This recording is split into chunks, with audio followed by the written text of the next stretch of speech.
nama dandeessisuuf qaqqabu fooniif dhiiga waaqayyootiif of qopheessinee kiristaanummaa hojiif amala gaarii kiristaanummaa bareedaadhaan jiraachuudha. Hunduma keenyatti kan fagaate dhiyeessee kan dhiyaates ammoo ifa taasisee nutti haa dubbatu.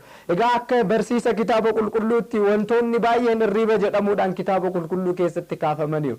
Mata dureen keenya dammaqaa, irriiba keessaa ka'aa, kan raftan ka'aa, hin muginaa, duutota walakkaan deddeebiinaa wanta jedhuuf maalidha kitaaba qulqulluu gubbaatti irriiba jedhee kan barsiifame jennaan lakkoofsa tokko gubbaatti kan ilaallu barsiisa kitaaba qulqulluutiin irriiba kan jedhamu inni jalqabaa boqonnaa yeroo murtaa'eeti. Waaqayyo addunyaa kana hunduma uume keessummaa guddaa addunyaa kana Addaamiin gara biyya lafaatti yeroo fide boqonnaa yeroo irriiba jedhamuudhaan waamamu sa'aatii muraasa akka inni boqatu Addaamiif eeyyamee ture.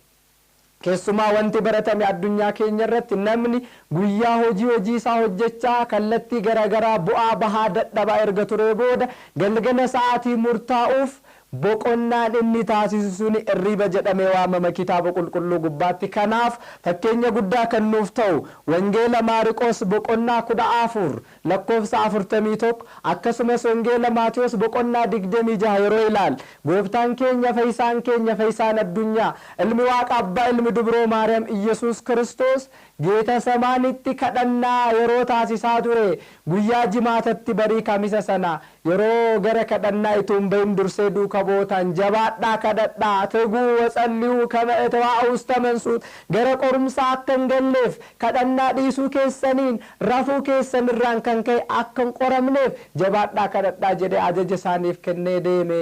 Yeroo inni deebi'ee dhufu garuu ija isaanii irratti irriibni dhuftee itti hammaattee isaan hin rafani ture. Ammas hin dhufe irriibaa isaan kaase yeroo hamaan nama qoru fuuldura keessanii gara keessanitti dhufaa jira. Yeroo naan itti dabarfamee kennamu dhiyaatee jira jabaadhaa kadhadhaa jedheeni. Lammaffaas deebi'ee yeroo isaan ilaalu ija isaanii gubbaatti irriibni hammaate hin mugu ture kadhannaa dhiisanii hin rafu ture. Yeroo sadaffaadhaas deebi'ee dhufes egaati amma immoo yeroo muraasaaf boqadhaa ittiin jedha. Boqonnaan gooftaan eeyyamee duuka bootaaf akkasuma dhala nama hundumaaf yeroo murtaadhaaf kenne kun irriiba jedhamuudhaan beekama kitaaba qulqulluu gubbaatti. Kan biroo akka barsiisa kitaaba qulqulluutti irriiba jedhamuudhaan kan beekamu du'a fooniiti.